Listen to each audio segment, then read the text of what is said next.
যদি এই পৃথিবীতে এমন কোনো দেশ থাকে যাকে পুণ্যভূমি নামে বিশেষিত করা যেতে পারে, যদি এমন কোনো স্থান থাকে যেখানে মানুষের ভেতর ক্ষমা, দয়া, পবিত্রতা, শান্তভাব প্রভৃতি সদ্গুণের বিকাশ সবচেয়ে অধিক পরিমাণে হয়েছে, যদি এমন কোনো দেশ থাকে যেখানে সর্বাপেক্ষা অধিক আধ্যাত্মিকতা ও অন্তর্দৃষ্টির বিকাশ হয়েছে, তবে নিশ্চিতভাবে বলতে পারি সে আমাদের মাতৃভূমি, এই ভারতবর্ষ।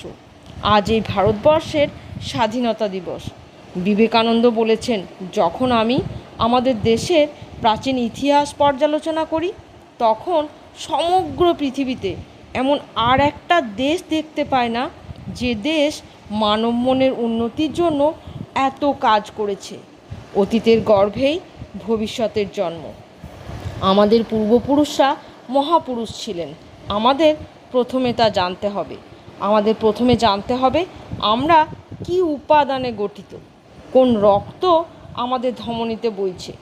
তারপর আগে যা ছিল তার চেয়েও মহৎ নতুন ভারত গড়তে হবে।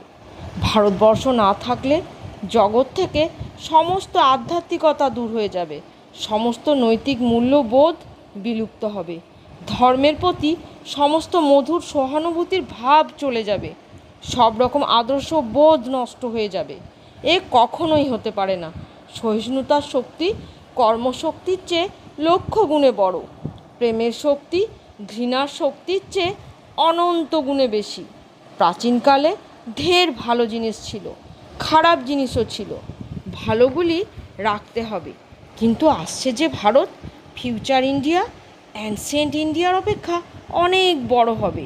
ভারত আবার উঠবে, জ্বরের শক্তিতে নয়, চৈতন্যের শক্তিতে। বিনাশের বিজয় পতাকা নিয়ে নয়, শান্তি ও প্রেমের পতাকা নিয়ে। আমি যেন দিব্য চক্ষে দেখতে পাচ্ছি আমাদের এই দেশ জননী আবার জেগে উঠেছেন, নবজীবন লাভ করে আগের চেয়েও অনেক বেশি গৌরবময় মূর্তিতে তিনি তার সিংহাসনে উপবিষ্টা। Happy independence day. সবাই খুব ভালো থাকুন, ভালো রাখুন।